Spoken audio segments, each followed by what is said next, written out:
سيد الأنبياء والمرسلين وعلى آله وأصحابه أجمعين.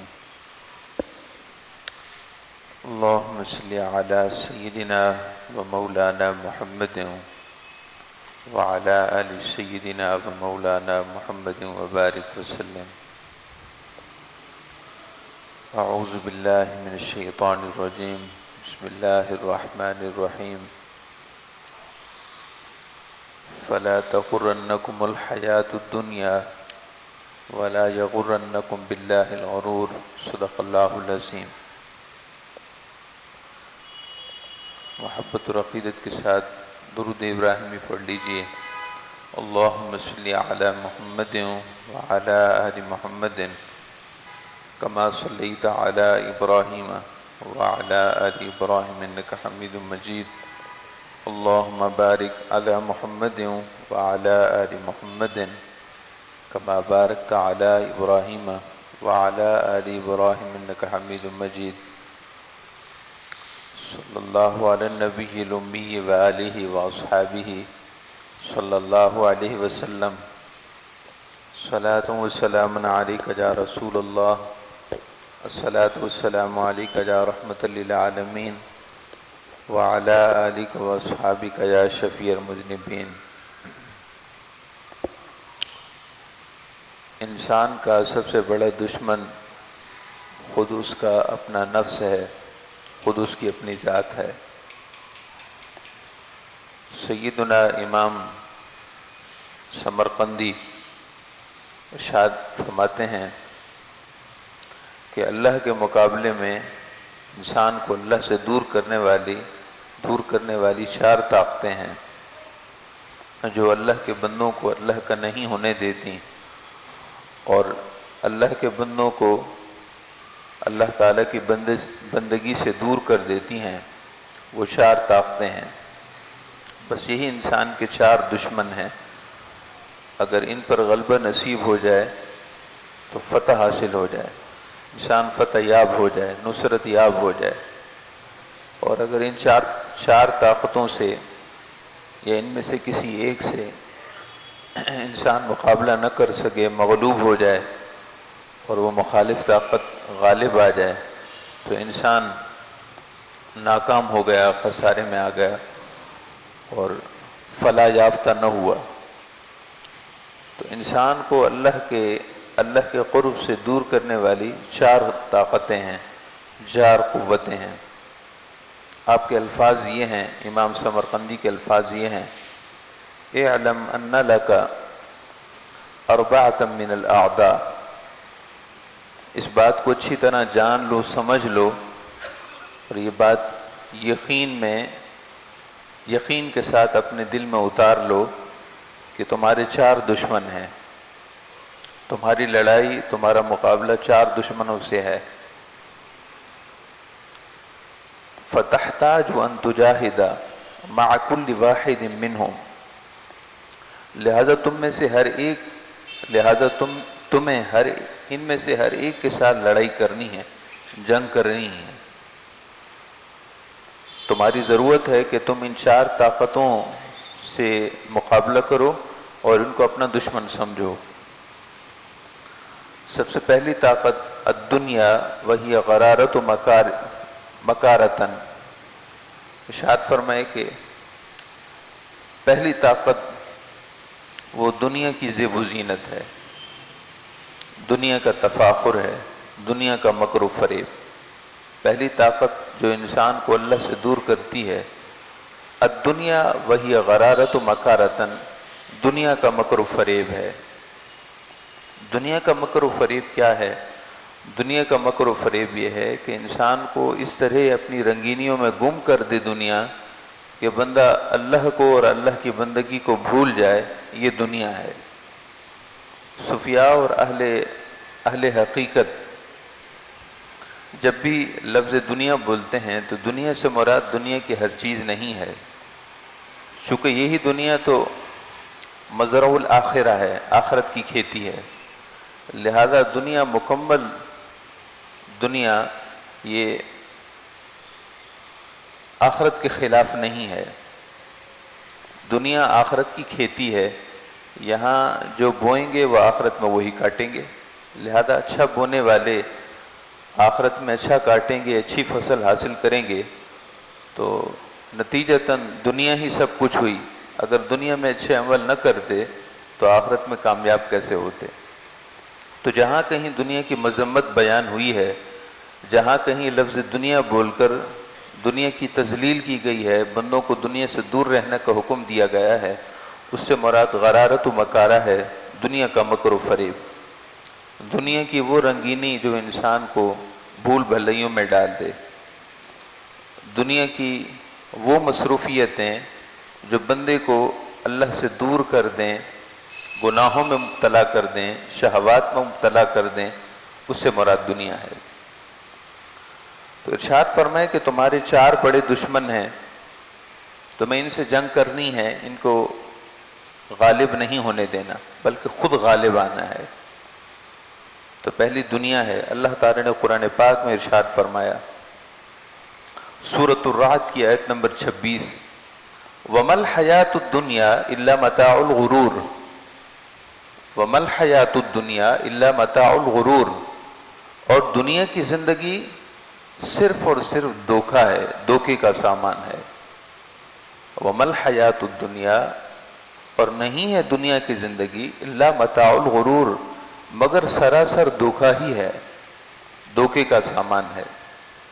ہم وضاحت کر چکے ہیں کہ یہاں بھی دنیا سے مراد کہ جس کو صرف اور صرف دھوکے کا سامان قرار دیا گیا ہے، اس سے مراد دنیا کی ہر وہ چیز ہے جو بندے کو اللہ سے دور کر دے۔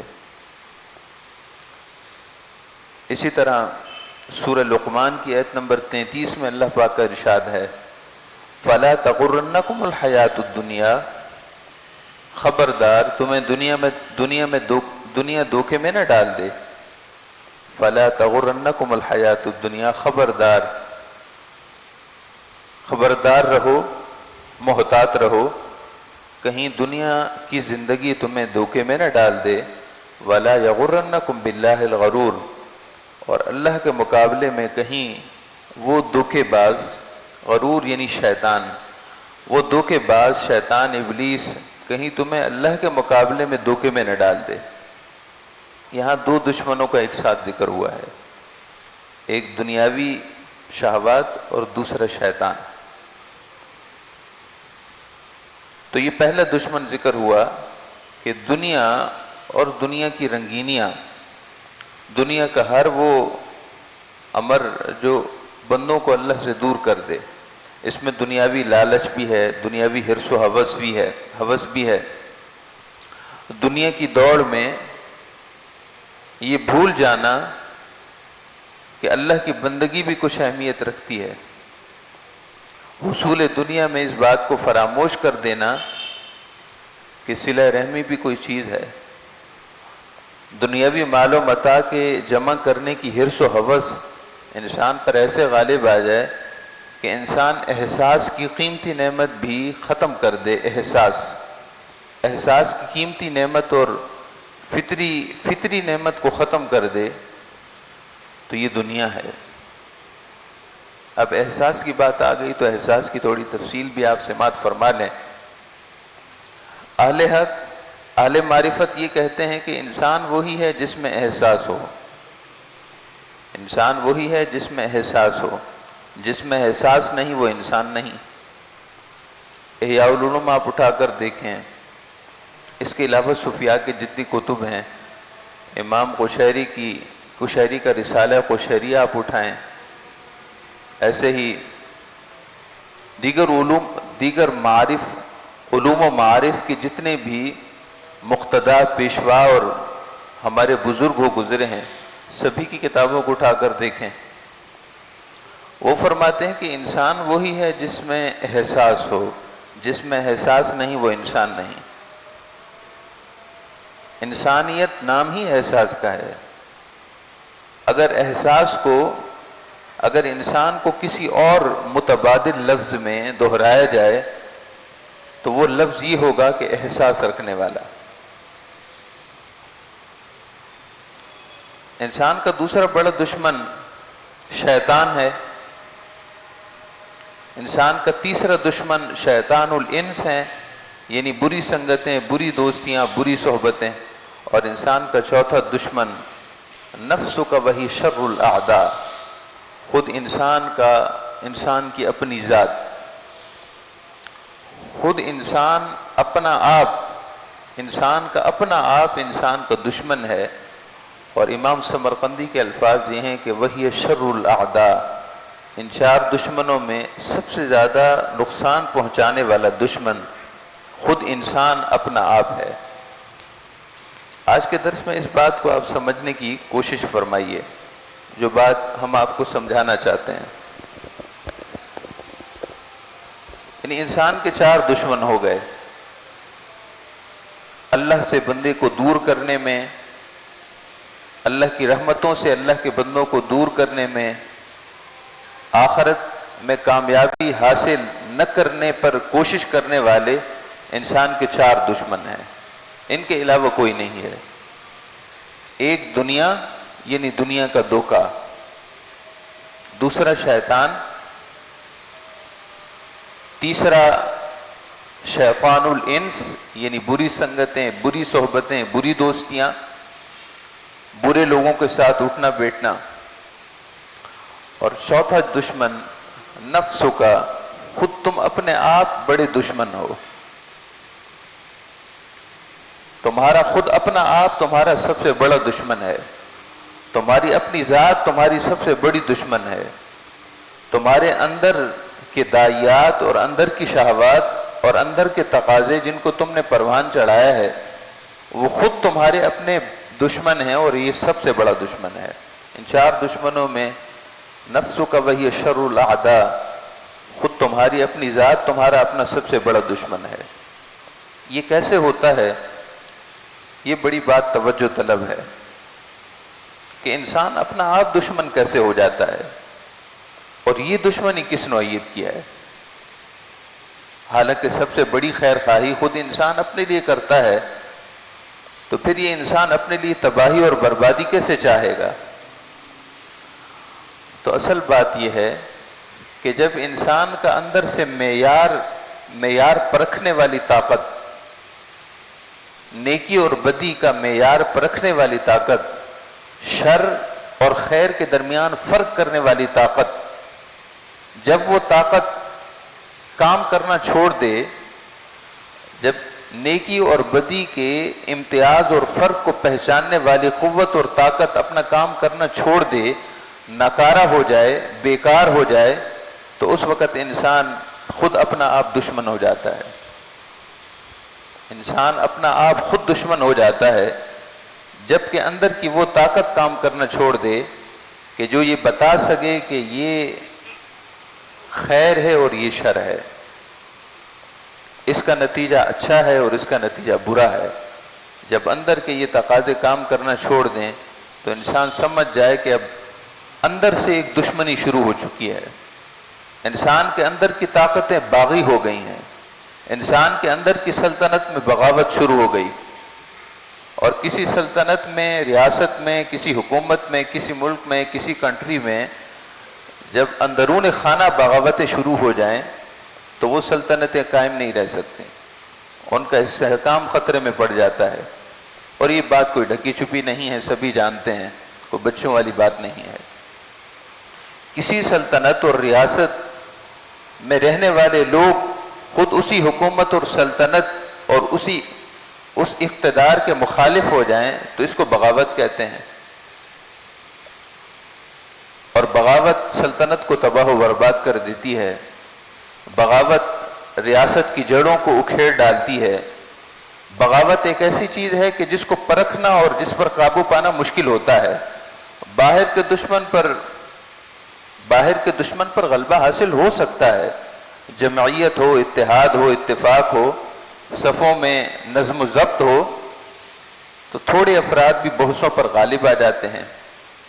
وہ 313 صحابہ کرام تھے میدان بدر میں، جو بظاہر ساد و سامان میں کم تھے مگر اتحاد اور اتفاق کی قوتوں سے مالا مال تھے، لہذا 1000 لشکر پر غالب آ گئے۔ ان کے پاس تو ٹوٹی پھوٹی تلواریں ہی تھیں، اور سامنے 1000 کا لشکر وہ تھا جن کے پاس دفاعی قوت بھرپور تھی، سارا جنگی ساز و سامان مہیا تھا، اور وہ پوری جنگی تیاری کے ساتھ آئے تھے۔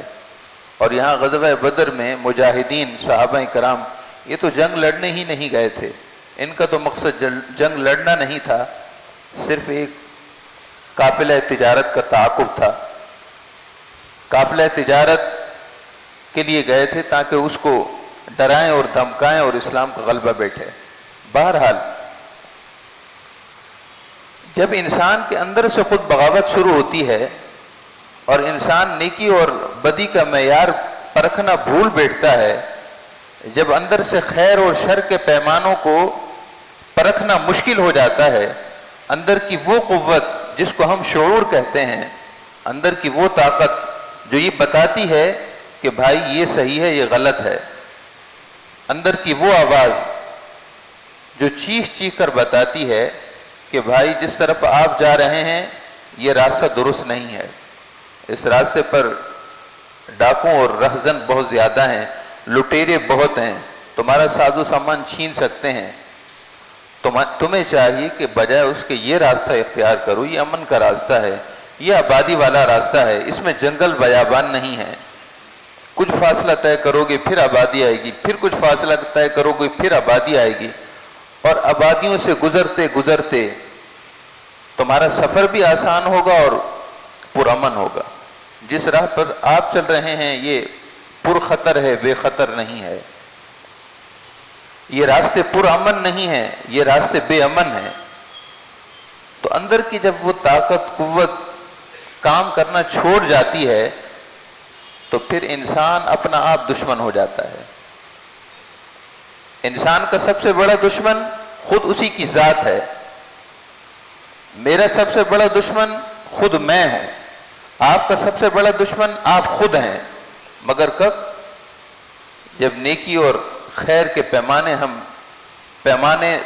نہ کر سکیں، جب ہمیں کھوٹے اور کھرے کی پہچان نہ رہے، اندر کی وہ طاقت ختم ہو جاتی ہے۔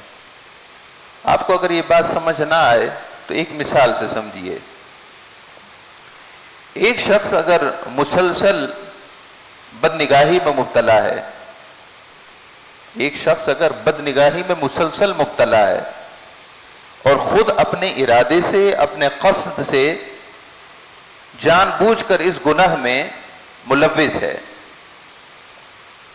کسی نے اس کو جبر نہیں کیا، زبردستی نہیں کی، کوئی اس کو کھینچ کر لے کر نہیں گیا کہ تم یہ کام کرو، اپنے ارادے سے اور اپنے قصد سے اپنی چاہت سے خود سے اس گناہ میں ملوث ہے، اور پھر عجب طرف تماشا یہ ہے کہ وہ اس گناہ کو گناہ بھی نہیں سمجھ رہا، گناہ کو گناہ بھی نہیں سمجھ رہا۔ سمجھ لیجئے کہ جو اس حالت پر اس کیفیت پر آ گیا ہے، اللہ تعالیٰ نے اس کے مسلسل گناہوں کی وجہ سے اس سے شعور کی نعمت کھینچ لی ہے۔ یہ شخص خود اپنا آپ دشمن ہو گیا ہے، یہ شخص خود اپنا آپ دشمن ہو گیا ہے کہ گناہ کو گناہ نہیں سمجھ رہا، اس کو کسی ابلیس کی ضرورت نہیں ہے، اس کو جہنم تک پہنچانے کے لیے کسی دوسرے ابلیس کی ضرورت نہیں ہے، یہ خود اپنے من میں ابلیس بن گیا، یہ خود اپنے من میں شیطان بن گیا ہے۔ شیطان اس شخص سے بری ہے، شیطان کہتا ہے کہ اس کی مہار اس کے کندھے پر ڈال دو، اس کو جانے دو بربادی کی طرف، مجھے اس کو بربادی کی طرف لے جانے کے لیے کوشش کرنے کی کوئی ضرورت نہیں، اس لیے کہ خود اس کا اپنا آپ دشمن ہو چکا ہے، نیکی کی پرکھ بھول بیٹھا ہے، خیر کی پرکھ بھول بیٹھا ہے، یہ سمجھ ہی نہیں رہا کہ باغ و بہار کی طرف جا رہا ہے یا خزاں اور بربادی کی طرف جا رہا ہے، اس کو خبر ہی نہیں کہ یہ زرخیز زمین کی طرف اس کا سفر جاری ہے یا کسی سنگلاخ پتھریلی تھور والی زمین کی طرف یہ سفر کر رہا ہے، اس کو خبر ہی نہیں، اس کو جانے دو اپنی بربادی کی طرف، مجھے اس کو بہکانے کی ضرورت ہی نہیں۔ لَأَقْعُدَنَّ لَهُمْ صِرَاطَكَ الْمُسْتَقِيمَ، ابلیس نے یہ کہا تھا، اے باری تعالیٰ میں تیرے بندوں کو بہکاؤں گا، گمراہ کروں گا، ان کو تیری طرف نہیں آنے دوں گا۔ اے ابلیس تو کیا کرے گا؟ کیا نیکی کے راستے پر بیٹھے گا؟ اس نے کہا تھا کہ نہیں، لَأَقْعُدَنَّ لَهُمْ صِرَاطَكَ الْمُسْتَقِيمَ، مجھے کیا تو گناہ کے راستے پر بیٹھے گا؟ اس نے کہا نہیں، مجھے گناہ کے راستے پر بیٹھنے کی ضرورت ہی نہیں، جو گناہ کی طرف جائے تو اس کو میں کوشش کیوں کروں، وہ تو ہے ہی گناہ کے راستے پر، میں تو بیٹھوں گا سیدھے راستے پر، میں بیٹھوں گا نیکی کے راستے پر۔ جو نیکی کی پرکھ جانتا ہوگا، جس کو نیکی کا تعارف ہوگا، جو نیکی کو سمجھتا ہوگا اور گناہ کو گناہ سمجھتا ہوگا، مجھے اس پر کوشش کرنے کی ضرورت ہے، میں اس پر محنت کروں گا۔ اور جو گناہ کو گناہ ہی نہیں سمجھتا، مجھے کیا ضرورت کہ اس کو بتاؤں کہ گناہ کی طرف جا۔ آپ سمجھ رہے ہیں میری بات؟ اس وقت ہمارے ساتھ جملہ احباب کے ساتھ جتنے بھی دوستو احباب موجود ہیں، خواہ وہ بڑے بوڑھے ہوں یا نوجوان طبقہ ہو، مجھ سمیت ہم سب کی حالت یہ ہے کہ ہم خود اپنے آپ دشمن ہو گئے، ہم اپنے آپ خود دشمن ہو گئے۔ ہمارے ساتھ ابلیس کو جنگ لڑنے کی ضرورت ہی نہیں، وہ بے جنگ کیے غالب آ رہا ہے۔ وہ کیسے؟ وہ اس طرح کہ جب ہم گناہ کو گناہ نہیں سمجھتے تو ابلیس ہم سے پیکار چھوڑ دیتا ہے۔ وہ کہتا ہے جب اس نے گناہ کو گناہ ہی نہیں سمجھا تو مجھے کیا ضرورت کہ اس کو گناہوں کی طرف لے جاؤں۔ مثلا جو ابھی میں نے بد نگاہی کی مثال دی، ایک شخص نماز بھی پڑھتا ہے، بد نگاہی بھی کرتا ہے، اور پھر بد نگاہی پر شرمندہ بھی نہیں۔ بد نگاہی کرنے پر اس کو کوئی شرمندگی نہیں ہے، نہ اسے کوئی افسوس ہے، کسی خانے میں خیال بھی نہیں گزرتا کہ روز وہ اتنے گناہ کرتا ہے۔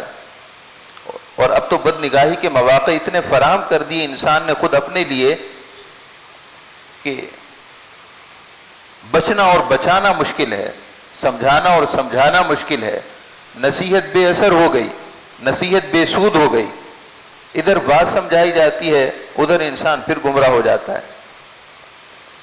جب تک بیان سنتے ہیں تب تک صحیح ہے، مسجد سے باہر نکلے تو پھر موبائل فون ہے اور وہ انسان ہے، اب اسے کون بچائے، کون سمجھائے، کون بتائے، جبکہ اس نے خود اپنے ہاتھ سے اپنا خون کر دیا،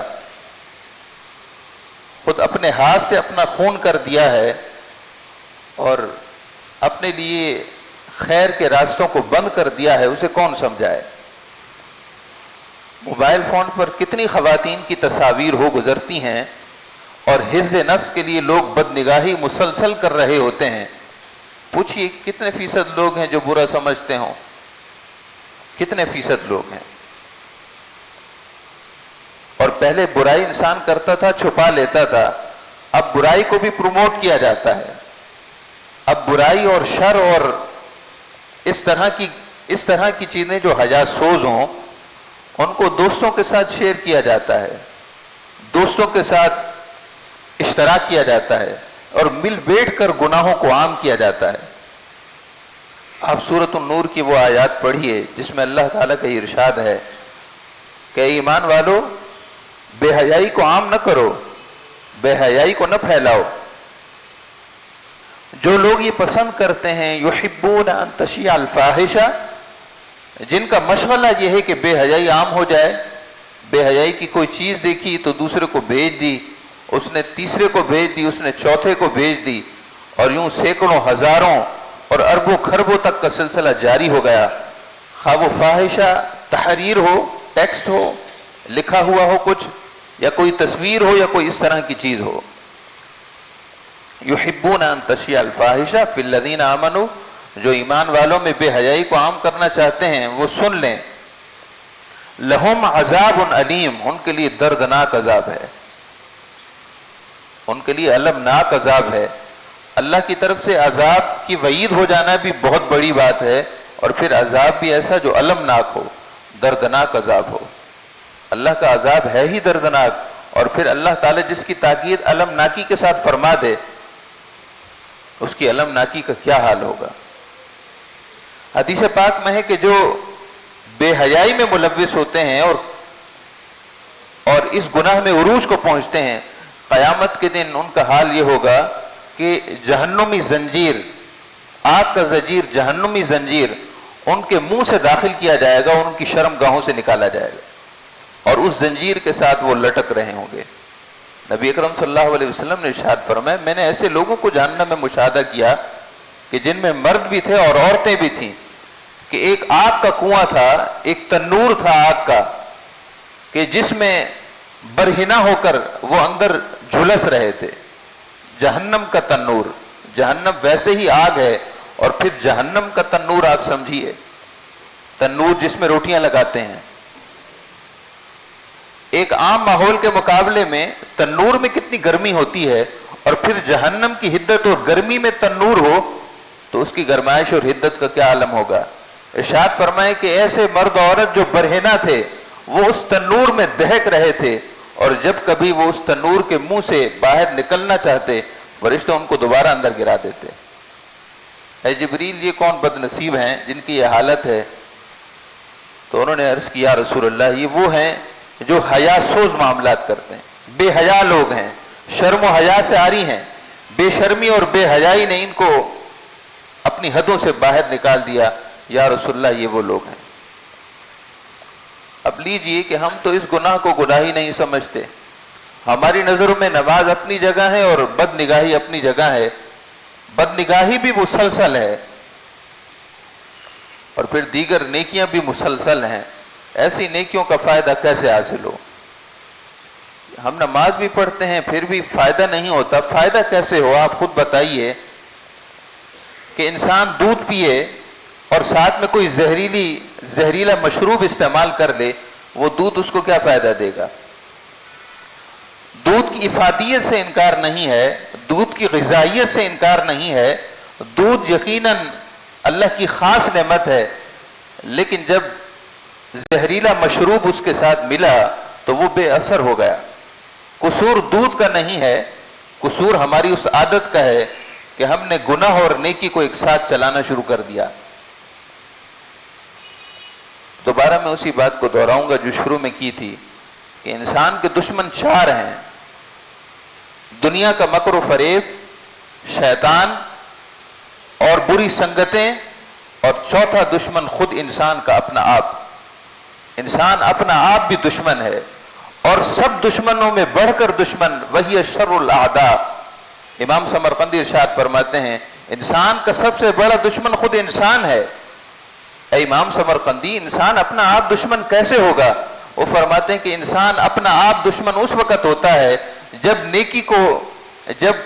گناہ کو خیر سمجھ بیٹھے، جب گناہ کو گناہ نہ سمجھے، جب اس کے نزدیک بدی نہ رہے، جب خیر اور شر کا امتیاز وہ بھول بیٹھے، جب اندر کی وہ طاقت ناکارہ اور بیکار ہو جائے جو اس کو بتا سکے کہ یہ خیر کا راستہ ہے اور یہ شر کا راستہ ہے۔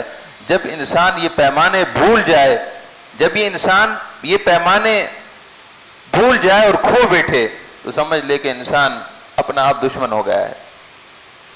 نماز نہ پڑھنے والا شخص نہیں سمجھ رہا کہ نماز نہ پڑھنا گناہ ہے، نہیں سمجھتا، وہ اس کے نزدیک یہ گناہ نہ رہا، وہ اپنا آپ دشمن ہو گیا ہے، اس کو کسی ابلیس کی ضرورت نہیں۔ ایک انسان سمجھ بیٹھا ہے کہ بے حیائی کی باتیں کرنے سے اور بے حیائی لوگوں میں عام کرنے سے کیا فرق پڑتا ہے، یہ تو ایک تفریح ہے، یہ تو ایک مشغلہ ہے، ہنسی مزاح ہے، ہم تو ایک دوسرے میں ہنسی مزاح کر رہے ہیں۔ وہ بے سمجھ نہ سمجھا کہ اہل اسلام میں بے حیائی کی باتیں کرنا بے حیائی کو پروموٹ کرنا ہے، اور اللہ تعالیٰ ایسے لوگوں کے لیے فرماتا ہے کہ ان کے لیے عذاب علیم ہے۔